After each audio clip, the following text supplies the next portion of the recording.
Hello friends, welcome to a daily current affairs series of Crispy Info। आज है 19 जून 2025। Start करते हैं हमारा करंट अफेयर्स। सबसे पहले नेशनल न्यूज़ से। Maruti Suzuki opens India's largest in plant railway siding at Manesar Haryana. ₹452 crore facility will dispatch 4.5 lakh vehicles annually, cut 1.75 lakh tons carbon dioxide emissions, targeting 35% rail-based dispatches by fiscal year 2030 to 31। तो Maruti Suzuki ने मानेसर हरियाणा में भारत का सबसे बड़ा इन plant railway siding खोला है। 452 crore rupees के लागत से जो है सुविधा सालाना 4.5 लाख वाहन भेजेगी और इसका जो लक्ष्य है वो 1.75 लाख टन जो कार्बन डाइऑक्साइड उत्सर्जन है इसको कम करना है और फिस्कल ईयर 2030 से 31 तक लगभग 35% रेल आधारित प्रेषण का लक्ष्य रखा गया है। तो इस तरह का भारत में पहला जो है इन प्लांट रेलवे साइडिंग जो है वो मारुति सुजुकी ने खोला है हरियाणा में, मानेसर हरियाणा में। और जो वाहन है उसके प्रोडक्शन के साथ साथ जो कार्बन डाइऑक्साइड एमिशन है, हमारा उत्सर्जन है, कार्बन डाइऑक्साइड उत्सर्जन, उसको भी कम करने का प्रयास है। आगे बढ़ते हैं। Government launches ₹3000 FASTag annual pass for private vehicles starting August 15, 2025, valid for 1 year या 200 trips, activated through Rajmarg Yatra app to reduce toll disputes. तो सरकार ने 15 अगस्त 2025 से निजी वाहनों के लिए ₹3000 फास्टैग वार्षिक पास लॉन्च किया। तो एक तरह का ये पास होगा। अभी आप टोल प्लाजा से पास करते हैं तो आपको पैसे चुकाना पड़ता है। तो जैसे आप ₹3000 का एक पास ले लीजिए और 1 वर्ष तक इसकी जो है वैलिडिटी होगी, या फिर 200 ट्रिप्स आप मार सकते हैं जो पहले होगा तो उसकी यहाँ पे गिनती होगी। सपोज़ अगर आप एक टोल प्लाजा से पास कर रहे हैं और 200 बार पास कर रहे हैं तो आप ₹3000 का एक पास ले सकते हैं, या फिर 1 वर्ष में उसका यूज़ करते हैं, जिस इन दोनों में से जो पहले हो जाए तो उस तब तक ये वैध रहेगा। और राजमार्ग यात्रा ऐप के माध्यम से सक्रिय किया जा सकेगा इसको। तो जितने सारे जो टोल विवाद हैं उनको कम करने के लिए ये जो है इनिशिएटिव लिया गया है।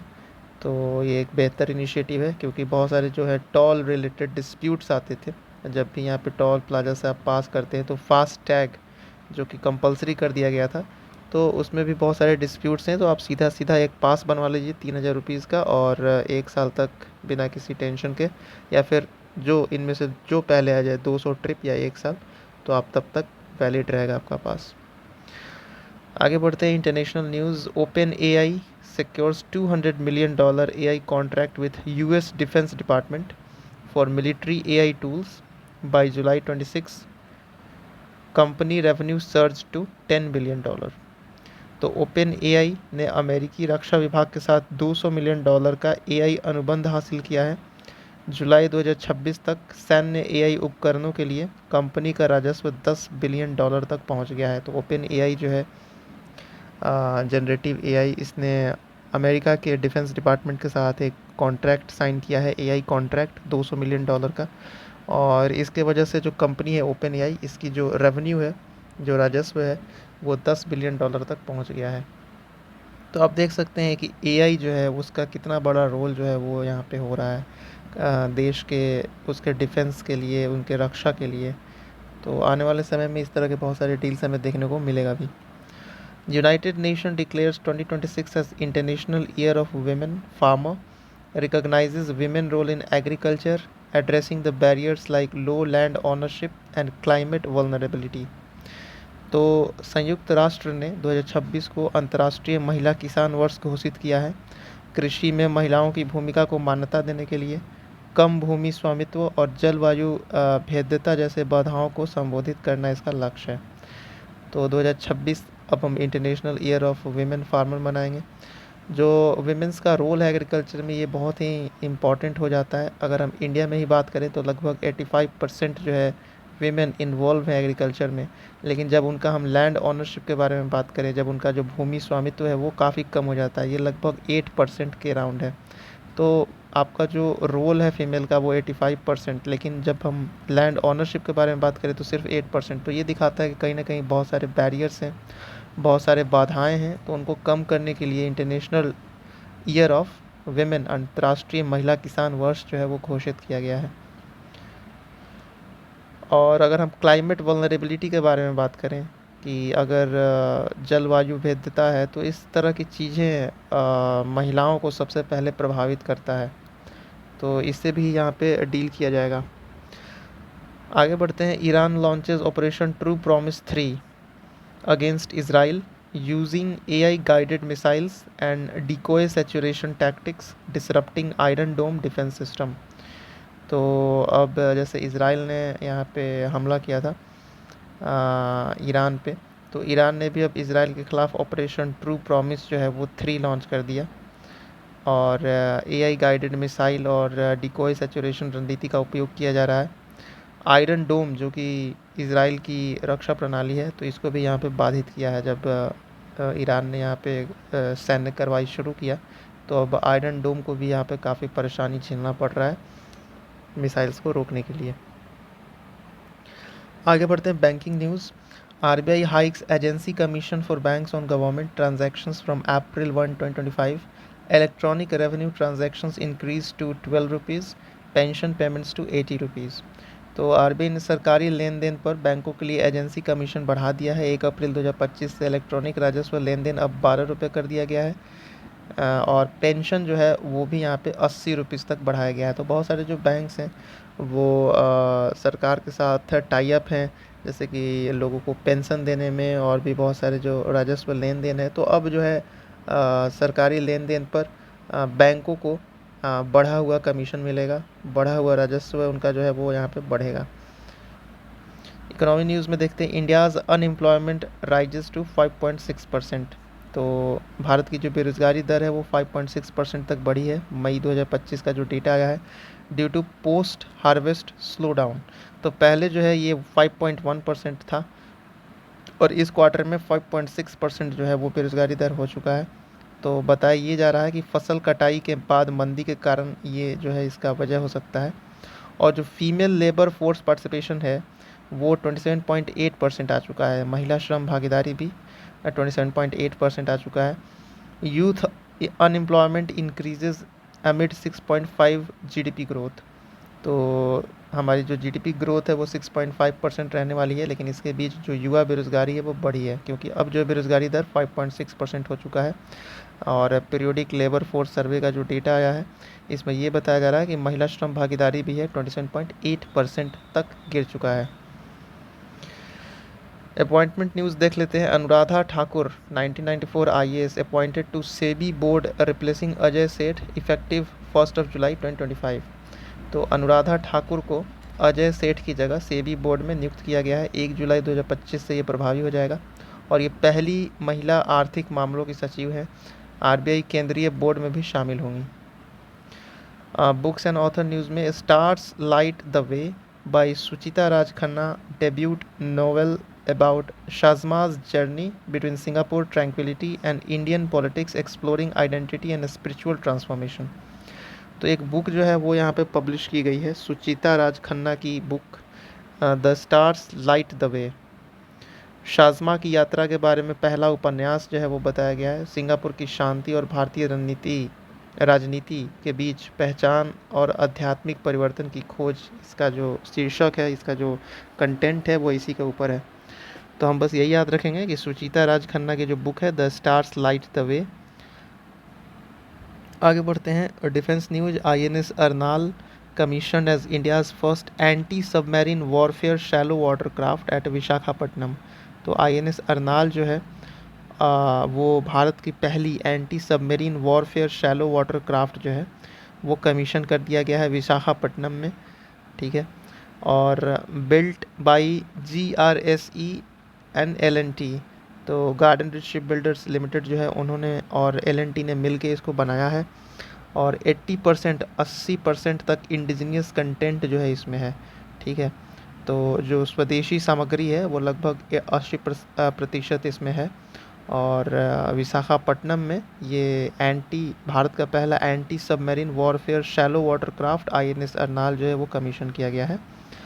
आगे बढ़ते हैं। एक्सरसाइज शक्ति 2025 begins in France with 90 member Indian contingent from Jammu and Kashmir Rifles training with French Foreign Legion at Camp Larzac for counter-terrorism operation।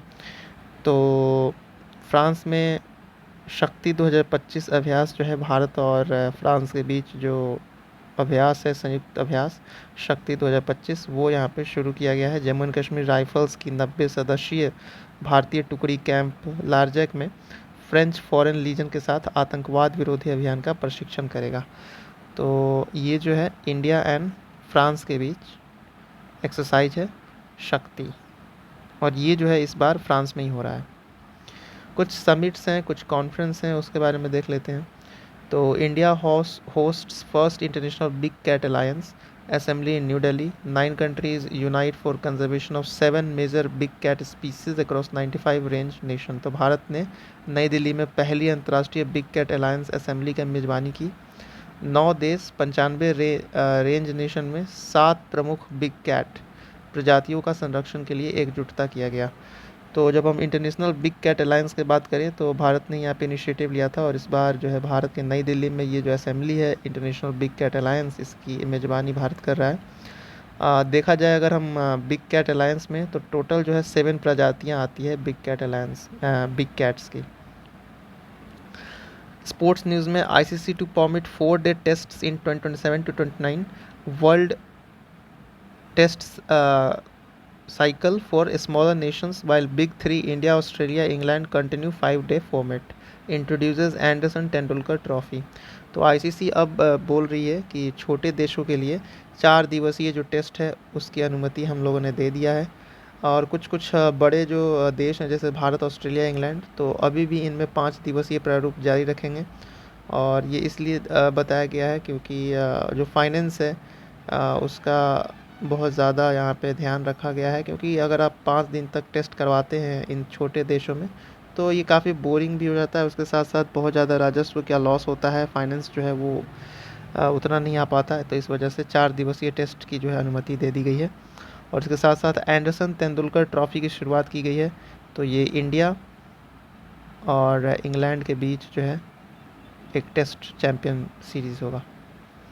Women's ODI world cup 2025 schedule September 30 to November 2 in India and Sri Lanka. तो महिला ODI विश्व cup 2025 30 सितंबर से लेकर 2 नवंबर के बीच भारत और श्रीलंका में करवाया जाएगा।